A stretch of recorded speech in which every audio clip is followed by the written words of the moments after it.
Here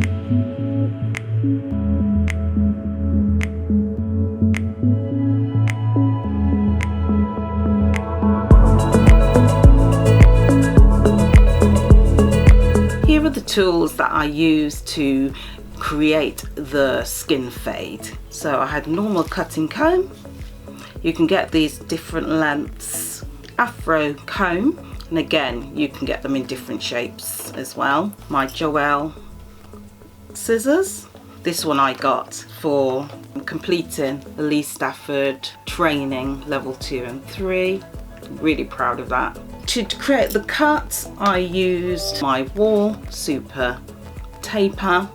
I got this as a set with a small clipper as well, which you can actually use for going around the edges. And if you don't have the balding clipper, which is the one I'm going to show you now, this one's a really good tool. So it's the Andis, that's the make.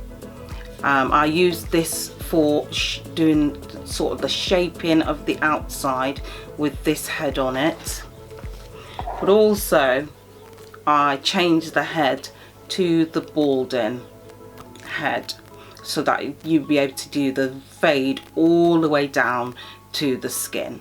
The other thing I used was on my clippers was I used a grade 1 clipper head, but nothing else. I didn't use anything else. So it was grade 1, 2.5 on your large clipper, to 0 on the clipper as well. They are all the tools that I used together with finishing off, so you can tidy them up with a neck brush.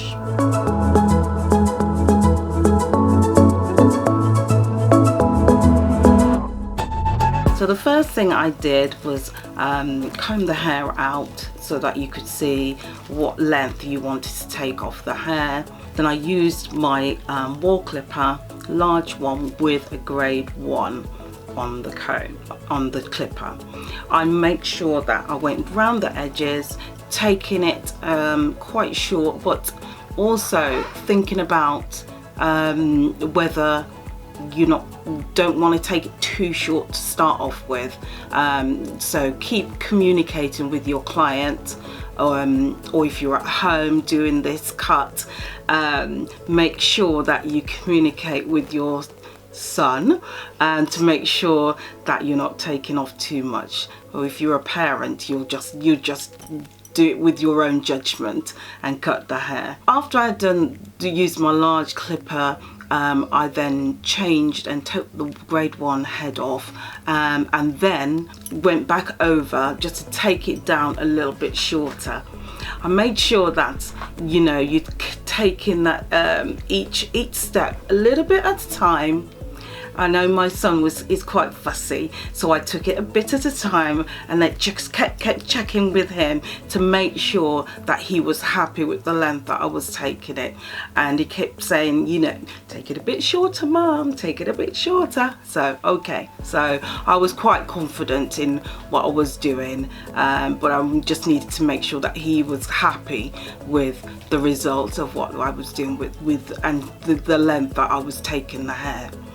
I then turned to my balding clipper and I changed the head from the straight line edges to the balding attachment, and took that right the way down. I then changed again to the line because I wanted to really focus in and get it right down to the skin. I kept checking in the mirror, check the height, check the width, make sure everything is level, make sure the fade when I was taking it to the temples areas, but just making sure that you're taking your clipper and coming out so that you're not taking it up and creating a line throughout the cut, and just take it a bit at a time and fade it down. I was always mindful of he didn't want very much taken off the top, so I used my Joelle scissors,